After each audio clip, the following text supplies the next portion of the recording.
traveling right now. I'm out here in these technology streets, people. As you know, I'm heavily involved in technology, so I'm just been traveling all week to work on some new projects.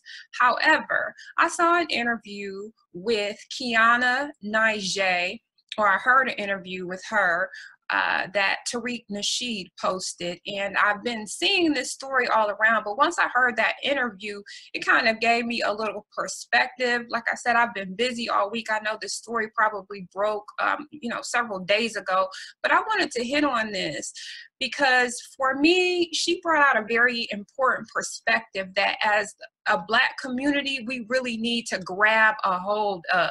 Okay, so first, let me just make a few disclaimers because people like to be all over the place when they're listening to things and they don't fully comprehend what the commentator is saying. So this is not about getting into Kiana Nije's background or her dating choices or what she does with her life or anything about that. I have no judgment or comments about her and her personal life, except for the points that are surrounding how she outed this coach and why she did it. So a lot of people want to change the narrative, but the point above all in this scenario for me is the point that racism, white supremacy in our society has made all of us subject to being lawfully harmed, from the highest so-called class to the lowest class. You know, we're all subject to racism, white supremacy. And what I love about this is that she talked about why she did this and how this relates to Black men and the oppression that we're all facing. So let me kind of back up for a second and go over this story for those who just have not heard it. Basically, a Miami Dolphins assistant coach who's getting paid almost $3 million a year, he was forced to resign and given a little pat on the back because he had sent reportedly several videos, but definitely at least one video to Kiana Nije, who is said to be a model, a stripper. I'm not sure what exactly her profession is, but it's a viral video of Chris Foerster, Miami Dolphins offensive line coach, snorting what appears to be and what I think has been confirmed, perhaps, allegedly, whatever, cocaine. And I believe in some of the media, they've already said it was cocaine. It's pretty clear. And so he was snorting cocaine at the Miami Dolphins headquarters, reportedly. Okay, and talking about how basically, as she said, professing his love for her. They have been in a relationship for like 2 months, and according to the video, it sounds like he was saying, "Hey, baby, I miss you. I'm thinking about you."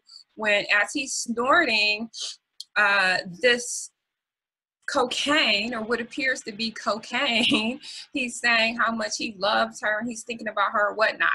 And so, let's see, the veteran coach whom the Dolphins first hired in 2004.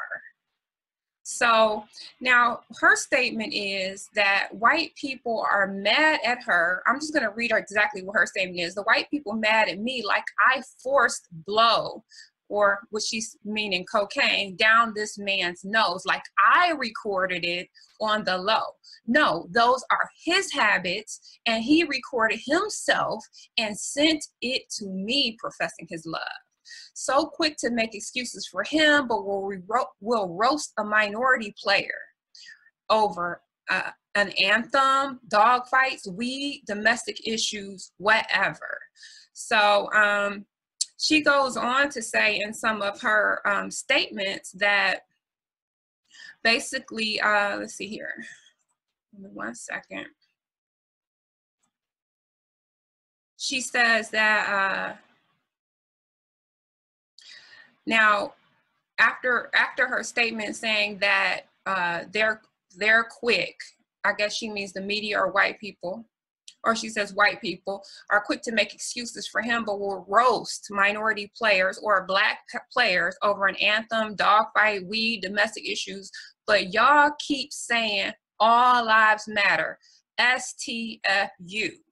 You know, and the thing to me that is important about this is that whatever she does for a living, she sounds like, you know, she's doing her thing, but she felt like she wanted to bring this to light because from what she says, and I heard this in Tariq Nasheed's video, is she talked about how we as a community, as Black women, will be nothing without strong Black men behind us. She says she is tired of how the media tries to break down strong Black men in our society.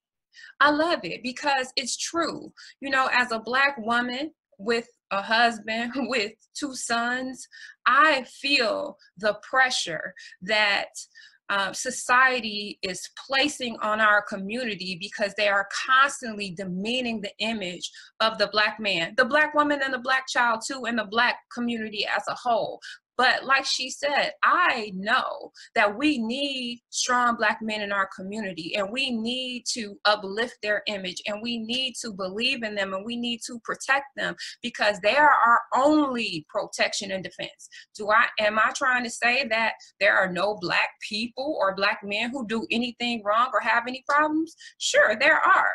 We are not immune from having people with low character issues or low morals or who do wrong things, but for them to be in the media used as the poster child or the image, the poster image for violence and terrorism and rape and all that is just totally wrong. It's inaccurate, it's flawed, it's intellectually dishonest, and too many Black women and just Black people in general fall for that narrative. And I appreciate the fact that she brought this to light to say, listen, there's a double standard here. You know, you have people in the white stream media, and they're coconut insiders, which means like someone who's white on the inside and brown on the outside. They are being used to frame Black men as terrorists. Okay, a Black woman actually wrote an article saying that she wants to call Black men terrorists.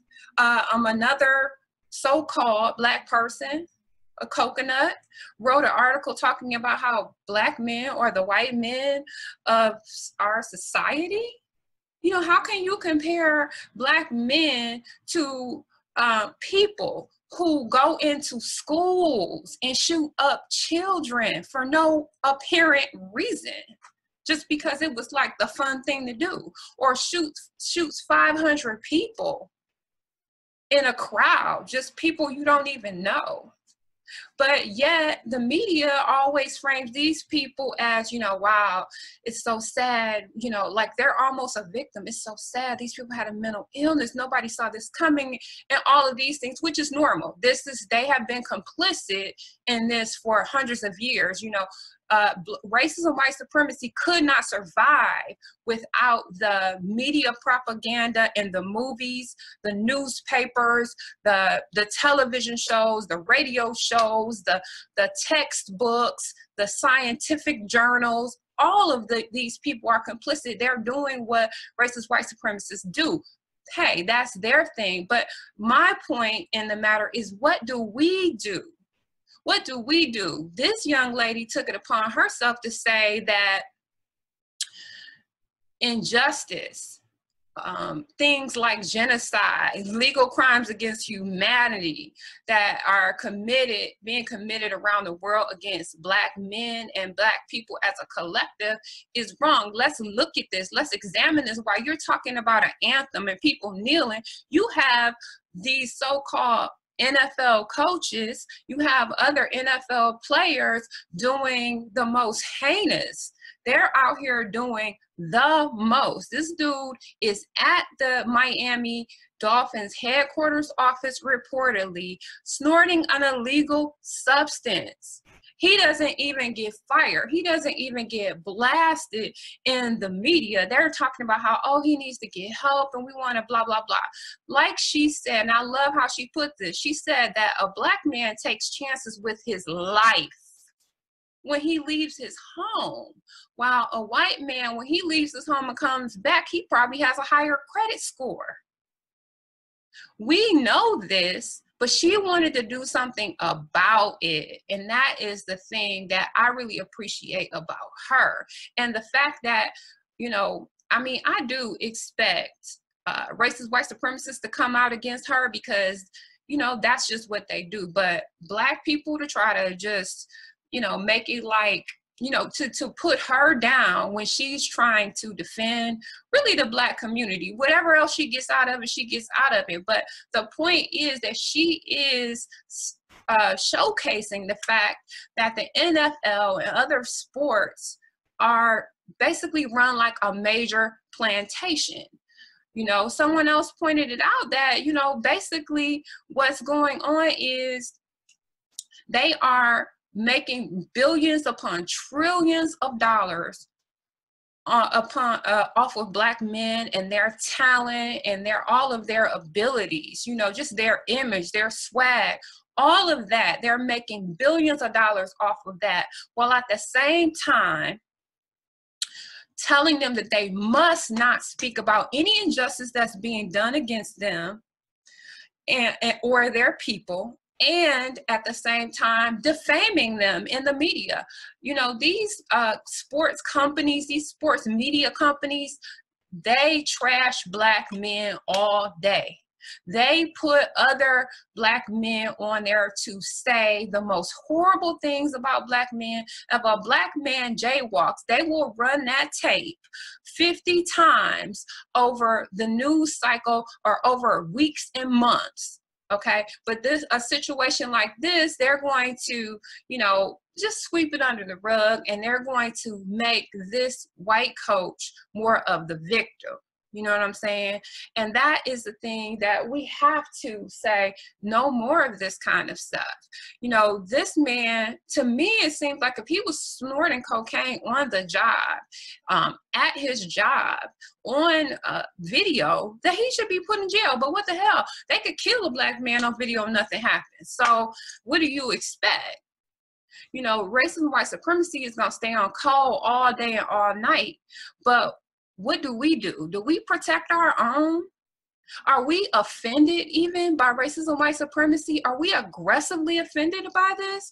For somebody like a white NFL coach to tell these players that they must forsake their constitutional right to protest or to speak out against injustice, instead of encouraging them, these people that are making him billions of dollars, instead of encouraging them to escape oppression, to fight against oppression, he's telling them, you better not say anything about what's being done wrong to you, about the abuse you're suffering, about the abuse your children are suffering, about the fact that you might lose your life when you get off of this playing field. And for them to actually acquiesce to this guy, you know, I think is ridiculous. And we as Black women, we need to stop getting out here telling our Black men, no, calm down, baby, calm down, just forget this, just forget that. No, we need to say, listen, you feel like they're challenging your manhood, like they're emasculating you, do what you feel like you need to do. I'm behind you, I support you, you know. And again, I don't want to hear anything about this woman's background or whatever. She's my sister. Bottom line, that's my sister. I have nothing negative to say about her, because the bottom line is that we don't have to agree on everything. I think it was James Baldwin said, you know, it's fine for you, I'm paraphrasing, it's fine for you to have your opinion, except for when your opinion means that I need to die. So as a Black person, you know, my thing with her is that all we need to agree on is liberation for Black people. All we need to agree on is that, you know, our lives need to be spared and we need to survive. You know what I'm saying? So if you on that train, you know, you're cool with me. So that's the thing. I'm not getting all into her background. I'm not examining her, but I do want to say this. In the interview that she did with Tariq Nasheed and on her own Facebook page, she did highlight the fact that she was a highly ranked volleyball player for Mizzou College, for Missouri State, that obviously she must have gone there on scholarship. She spoke about how she was you know, academically strong in high school and in college, and how she has a fruitful career, whatever that means to her. She's able to, it sounds like she's able to take care of her children, and that, you know, she's doing what makes her happy. So I appreciate that, because people want to try to just make it like she's you know, they want to try to demean her as opposed to shine a light on what's happening with this coach, or what has happened with this coach. Another thing that this makes me think about, I was listening to Kyle's radio, Context of White Supremacy Radio, and a guest they had, Tommy Curry. He wrote a book, and he is a professor. He wrote a book called The Man Not. And it really highlights the fact that in society, and most importantly in Black society, we don't really recognize what is happening to our men, the mistreatment, the abuse, all of the, again, these are crimes against humanity that are happening to Black men. The fact that they are being herded into prisons at young ages, given all of this extra time. We know that they're Black men, it's been proven that they are getting sentenced much more harshly. Like their prison sentences are longer than, I think like 3 or 10 times longer than a white person doing the same crime. Okay, we hear about that, but do you recognize that's somebody's son, that's somebody's father, that's somebody's husband, uncle? We need these people in our community, but they are being thrown into these jails. And then what is happening to them sexually? They're being sexually abused. You know, the rape that is happening in these prisons, and that it seems to be encouraged, because what a warden, I mean, there's supposed to be cameras all over the prison. There's all these high-tech prisons. There's all these prison guards and things like that. But what's happening? Prison guards abusing people. I know a man was put in a hot, scalding shower until he died. And I believe in that case, the prison guards were acquitted. You know, this type of thing happening to our men. And I'm not saying that other Black people, classes of Black people, whether it's children or women, are not being abused, but we need to deal with the people who are protectors in our community being harmed to this degree. Because I think something Tommy Curry said in his book, yes, everybody's being mistreated in the system, and I'm not trying to say one form of mistreatment is worse than the other for Black men or Black women. I think it's all tied together. We just need to be free. We need to be liberated. But what he said is that Black men are often abused for the purpose of death, as opposed to people being abused, but it is not, they are still, they're not dying as a result of these harms or not. So I'm paraphrasing what he's saying, but the point that I'm making is that, you know, Black men are being shot, they're being herded into these prisons, they're being framed and put in prison. These things are just very, very counterproductive. It is like a main plot of racism, white supremacy against us. And just recently, Dr. Boyce who is, you know, my mentor, somebody I love, somebody who's a leader in this community, in our community, someone who helps so many people, was detained at an international airport for 9 hours. You know, these kinds of, so he said out of 50,000 people in that go through this airport, only 6 were detained, and it was him and somebody with him were one of those 6 people. So these kinds of things, yes, everybody and wherever they are should be highly offended by this. I mean, all people should be offended, but definitely black women, black men, the black community, NFL players, people who have enough money to where their money, they could just live off the interest from their money. They shouldn't be sitting there trying to protect racism, white supremacy.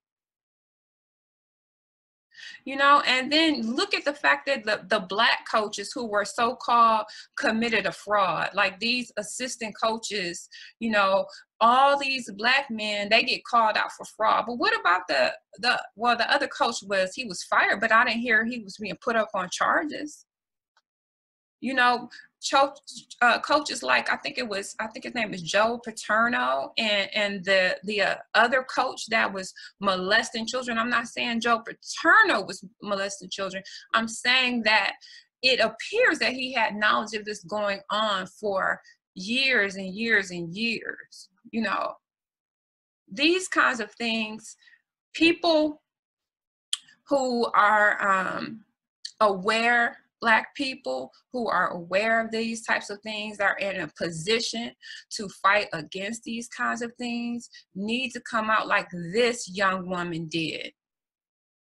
You know, because we shouldn't allow people who are making billions upon trillions of dollars off of us, and at the same time, they're committing the most heinous crimes ever, to be worshiped and adored in the media. And we worship and adore them. You know, I saw just a trailer of this show on Netflix called Last Chance U. And I could tell it was already some like plantation minded. It's a glorified slave movie, you know, where you have these, it looks to me from what I saw from the trailer, and I'm all about the Black image because the trailer is supposed to be a synopsis of what the story is about. So they put those out there so you can judge whether or not you want to watch it. And from seeing the trailer, I judged that that was going to be some plantation coon garbage because it looked like to me it was these white males yelling at a bunch of Black people, telling them how they need to get it together, and some other white woman trying to convince them they need to keep on taking abuse and that they have nothing better that they could be doing with their lives. That's what it looked like to me. And that's what the NFL looks like to me. And a lot of these athletic clubs, whether it's on a high school level, college level, or professional level. You know, just the fact that Black coaches are being thrown in jail because they gave some money to players that are making billions of dollars for these people. That is what is, if that's not slavery, what is that? When you work, you expend your life energy. I don't care what the law says. I don't care what rules and regulations say. I don't care what you sign. I don't care about any of that. The point is, they claim that in this country, you are supposed to get paid for hard work, that you are supposed to rise because of the efforts you put in. Okay? And if you don't work, you're not supposed to eat.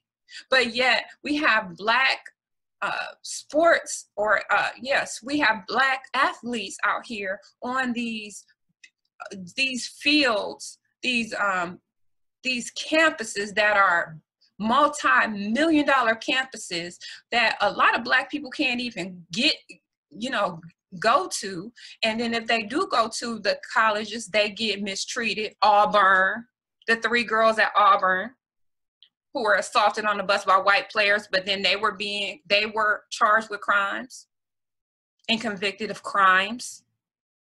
Okay. we can't even halfway go to these schools, but yeah, our sons, our nephews, some of these young boys are fathers. They can go out here and be on this field, risking their lives, risking injury, risking their futures, and they can't even get $100. They can't get $200. They can't get $10,000. Their family can't get anything while they're going in the hood targeting them. That's our fault, though. That is our fault if we don't do anything about this. And again, I'm going to say much love to Kiana Najee. She's coming out with a tell-all book. I'm getting it. I don't even really read tell-all books, but I'm supporting this because she's supporting us. Another thing, aside from Tommy Curry's book, The Man Knot, she shed some light on the topic of Renethia McBride's book called Pieces to the Puzzle. And this book is about a lot of the things that go on in these relationships where there are Black women being with Black men. Okay, I'm sorry, not Black women with Black men. Black women who get involved with white men on a sexual level. Again, Renethia McBride, book Pieces to the Puzzle. She studied this, not me. I'm not talking about my personal opinion or anything like that. She studied this subject. And Kiana Najee, she brought light to this because she said her mother was married, or maybe still is married, to a white man. And of course, she just recently outed this Dolphins coach is a white man. So she knows about these relationships. And a lot of people who are in this swirling movement or who are thinking about this because it's being marketed to our young girls need to understand what this is really about. Because as much as people want to try to label Black men as poster children or put this image on Black men that they are rapists and they hurt women and they hate women and blah, blah, blah. Yeah, all kinds of people do that. But some of these other deviant acts, you need to understand who you're dealing with. And that's what I love about her. Regardless of what she's doing, she knows who she's dealing with, Now, she has talked about how she's been getting death threats. People have been trashing her. Black people, Black women, she said, are trashing her. Of course, suspected racist white supremacists are trashing her. But if she's willing to put herself out there like that, then more of us, like the NFL players, should be doing whatever we can to protect our children, protect our men, protect other Black women, because we're all suffering. We need to recognize the racist and white supremacist system that we live in, and we need to understand that it's in our best interest to call all of this stuff out. And I appreciate the fact that she, as a former, I almost want to say professional athlete, because if you do it for a living, to me, it's professional. So she said she was a volleyball player at a university. That is a profession because it is a business. But anyway, I'm getting off that. But she called attention to the fact that the NFL and sports, period, is run like a major plantation.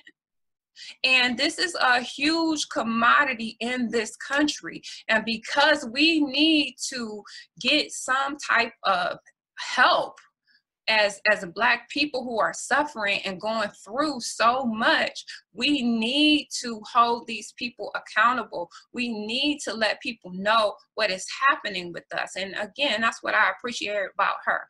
So I could go on for a long time about this because I'm personally affected by racism, white supremacy. You know what I'm saying?